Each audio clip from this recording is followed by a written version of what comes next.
Polisi mengamankan bahan-bahan pembuat bom Molotov dari sejumlah orang sebelum aksi demonstrasi di Samarinda, Kalimantan Timur, Senin 1 September.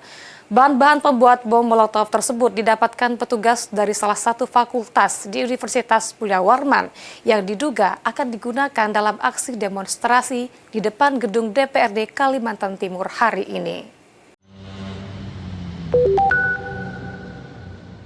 Polisi mengungkap adanya aktivitas perakitan bom Molotov dari sejumlah orang pada Minggu malam 31 Agustus di salah satu fakultas di Universitas Mulia Warman, Samarinda, Kalimantan Timur.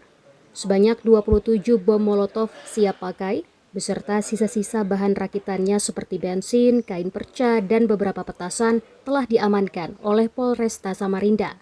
Kapolresta Samarinda Kombes Pol Henry Umar saat mengumumkan temuan itu pada Senin 1 September mengatakan, polisi memeriksa 22 orang yang berada di lokasi pengungkapan yang seluruhnya diidentifikasi sebagai mahasiswa. Polisi juga mengonfirmasi bahwa alat peledak tersebut berencana digunakan pada saat aksi demonstrasi di depan gedung DPRD Kaltim hari ini. Ada yang berperan sebagai pembuat, sebagai pembuat ataupun yang meracik menjadikan bom ini. Ada yang potong kainnya, kemudian ada yang masukkan ke dalam botolnya dan memastikan bom ini bisa digunakan.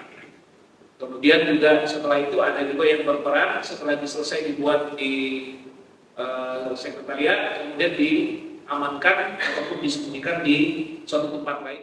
Dari 22 orang tersebut, 18 orang diantaranya dinyatakan tidak terlibat langsung dalam aktivitas itu dan akan dipulangkan pada hari yang sama. Pihak kampus menyayangkan adanya mahasiswa yang terlibat perakitan bom Molotov, namun tetap mengawal proses pemeriksaan yang dilakukan oleh polisi. Bagi yang memang tidak terlibat ya dibebaskan, tapi yang terlibat ya proses hukum itu ya, sampai jadi pembelajaran gitu begitu. Nah, itu harapan saya. Tapi nanti jam 1 nanti akan kita jemput yang beberapa orang sekitar 18 lah. Terus akan jemput nanti jam 1-an. Memang tidak hanya ada duduk situ, mereka terlibat, tapi mereka hanya ikut nimbrung situ, tapi dibawa ke Polres. Tapi alhamdulillah ini dilepas nanti jam 1.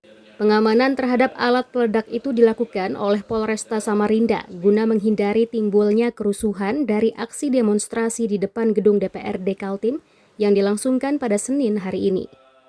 Dari Samarinda, Kalimantan Timur, Hanifan Ma'ruf, Kantor Berita Antara, mewartakan.